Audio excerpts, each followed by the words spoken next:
What's good, everyone, and welcome back to another reaction video. Today, we are reacting to Did We Get Sister Locations Hidden Springlock Suit Wrong this entire time? So, for those that haven't got a clue of what I'm talking about, or forgot, or something, to clarify, it's something that involves the night 4 of Sister Location. But yeah, there's that. Anyway, my guess is involves what we learned thanks to the FNAF 2 movie, that is. So yeah, this might be this case going on here. So yeah, otherwise, no big thing to really talk about.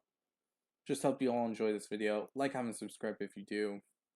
I got no idea what the Springlock suit has to do with this. So again, like I said, like, comment, subscribe. Hit the notification button to be notified immediately when a new video comes out. If there's any videos you'd like to recommend that I should react to, put it down in the comment section below, and I'll react to it as soon as possible. The link to this video is going to be down in the description below, so be sure to give Twisted Animatronics some love and support for the video that they made. Now with this all said, let's get right on into this video. Okay, let's go.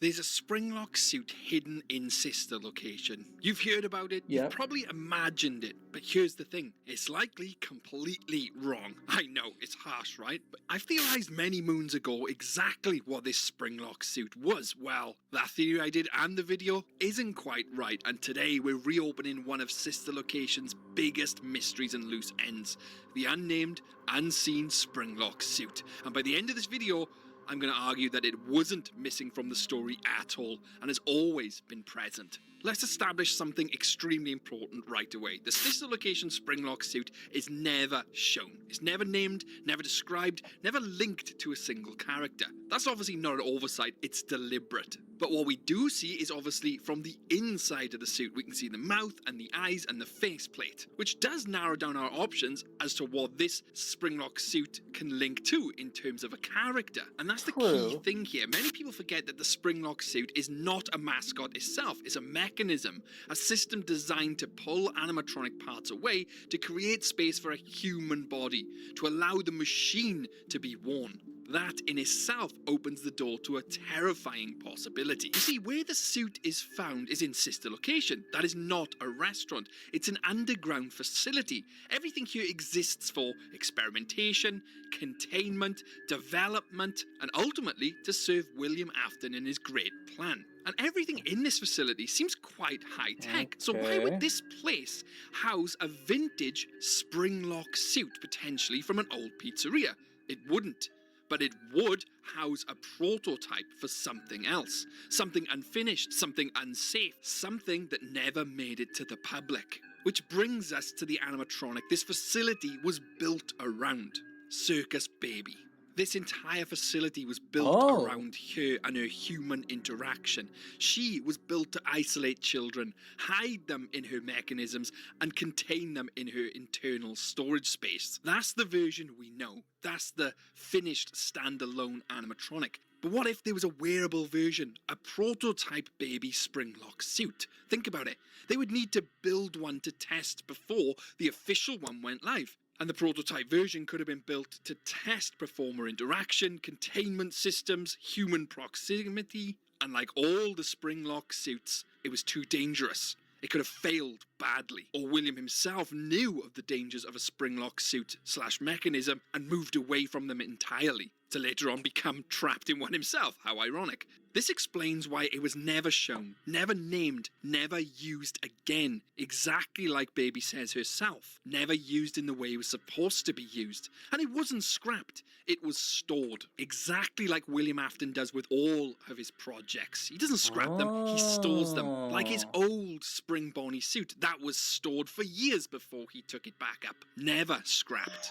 But there's far more to this Springlock suit than just being a baby Springlock suit, because it does feature prominently in FNAF 6 and we didn't even realise it. So let's fast forward. Circus Baby becomes part of Enid. She loses control, and eventually she's ejected out of Enid. She's left without a body, without a proper shell or a safe structure. At this point, Seabase has likely closed because, well, all the animatronics have escaped. They had no performers left. How could they continue the business? Seabase would have shut down.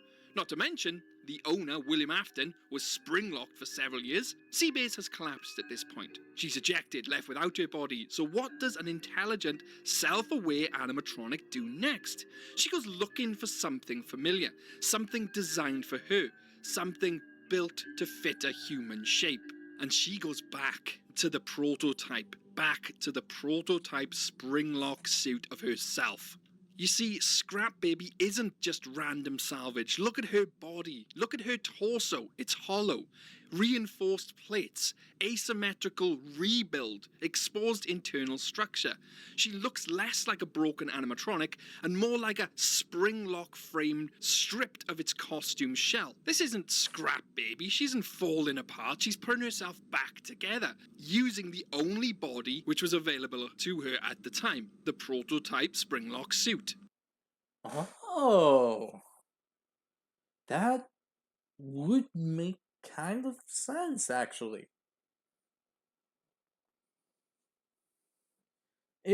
It's one thing if it was William Afton doing it, because he essentially knows what he's doing.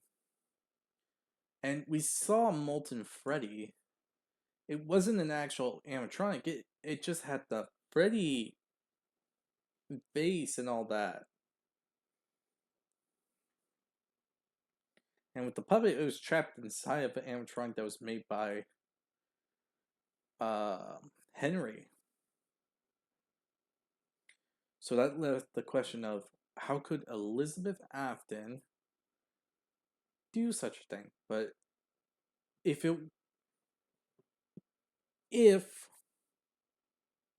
and I am saying the big if here, if this is true, and if this is Circus's Baby's Springlock version as a previous model to the now current Circus Baby, then it would make sense how that actually kind of makes sense. Look at the face of Scrap Baby and compare it with the face of this prototype. The mouth matches near enough exactly, so does the eyes. But I know you're probably thinking, well, why would Baby return to the place she wanted to leave? The whole point of Sister Location was for them to leave the bunker. That was the entire game. They just wanted out. So why would she return to the place where she wanted to escape from? Well, I said it earlier. By now, Seabay has likely collapsed. All the animatronics escaped. There's none there. They wouldn't be able to continue, and therefore, she goes back knowing he's abandoned. And let's face it, she had no real other option, unless she went to another pizzeria, which had closed down. I mean, Scrap Baby also has rollerblades, right? Well, roller skates. The only other animatronic we know of which has roller skates is the original Chica design, the one we see in Secret of the Mimic. We also know that Chica's Party World was a client of Seabay's. I mean, we literally know this because Chica is allegedly rented out to them. Therefore, Baby would know of Chica's Party World locations. She could have gone there and salvaged the roller skates. But in terms of an actual shell and costume, there would have been nothing there because the original Chica we see in Secret of the Mimic was a mascot costume. Highly unlikely she would have salvaged any type of parts from there, but could have hit one of these on the way back to the original Sister Location bunker. That's where she gets the roller skates. If you wanted to, you could even say that when she went back to the bunker, she used her old suit, her old casing. But that really is impossible. The designs don't match, but the design does match that of the prototype Springlock suit. So maybe the mystery of this Springlock suit wasn't forgotten lore. Maybe it was just hidden in plain sight all along. She reused that prototype suit to become Scrap Baby, because the moment Baby was ejected from Ennard, she doesn't become something new. She becomes something old, something unfinished, something dangerous, and she becomes Scrap Baby. She's also taking some of her old parts because we see her claw. That was obviously the claw from her original design. But her core shell and design, that came from the prototype. The roller skates, salvaged from a Chica's Party World location, which she'd obviously have knowledge of, seeing as they were actually a client of Sister Location, Seabay's. But what if we're wrong? What if this Springlock suit is actually Funtime Chica? I mean, she's absent from sister location, she's a Funtime animatronic, she's connected to the same era, and she isn't active during sister location gameplay. It feels tempting to slot her into that blank space. There is a huge problem with this, however. One, Chica is a side character to Seabase. I mean, Circus Baby's entertainment and rentals is literally based around Circus Baby, not Chica. So if they did have a prototype Springlock suit, it'd be around the main character, right? And two, Funtime Chica's finished. You could argue that Baby was finished, but Funtime Chica is not designed to capture children like Baby was. They would have to test that out first with a prototype.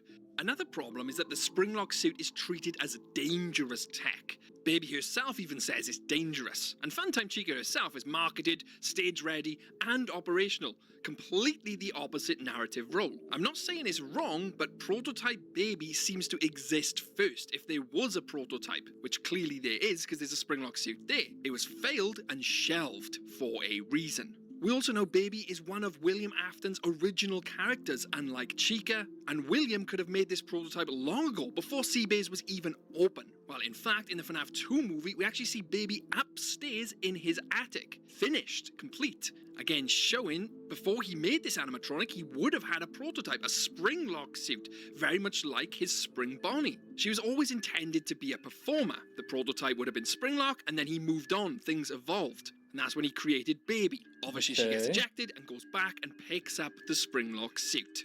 But ultimately, the sister location Springlock suit was always meant to be the original Baby. The entire thing, the catalyst of sister location.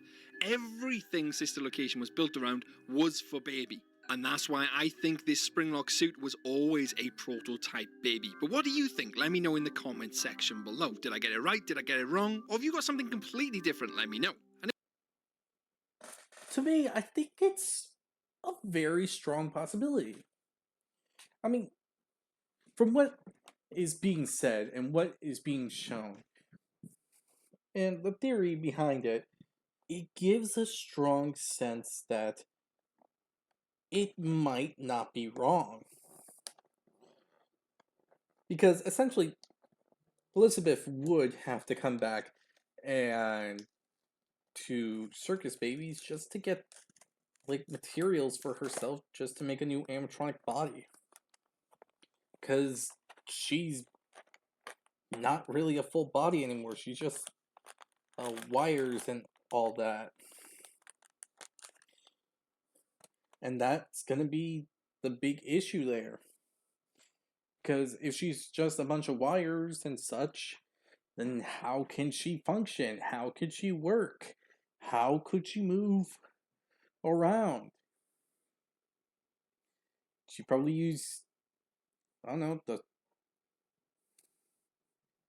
sewer system and all that, or something, to get back to Circus Babies. Besides, it's not that far away, in all honesty. Well, at least from the game image, at least. But it makes sense. Because she would need a body, and if the Springlock suit is a Springlock version of Circus Baby, it would make sense that she would use it. She's no engineer. This is a child we're talking about. Sure, they may have used a scooper and all that and repaired whatever they needed to repair, but just seeing someone do it and actually performing it is two separate things. Hence why the design looks off, miscolored and all that. But, yes, this actually makes sense. And after getting the body, she would have to move. And along the way of moving, it's hard to say, really. Because if she was around Chica's party world, then she could essentially you get the roller skates from there. And then use them to get back to Circus Babies and get that body. It's hard to say, really, if she got the animatronic body first or the roller skates. It's hard to say right there. It's a 50-50. But yeah, honestly, I gotta say this theory actually makes a lot of sense. And I'm not seeing a lot of negatives. And the only big negative that I'm thinking of involves the roller skates. And if she actually did go to circus at Chica's Party World. That's like the one big issue that I'm having with this thing. And it's hard to really say that. Anyway, tell me what you think in the comment section below. I'd like to hear your opinion on the matter. This is a very interesting one. So again, tell me what you think in the comment section below. I'd like to hear your opinions. And with this all said, I'll see you all in the next video. Bye.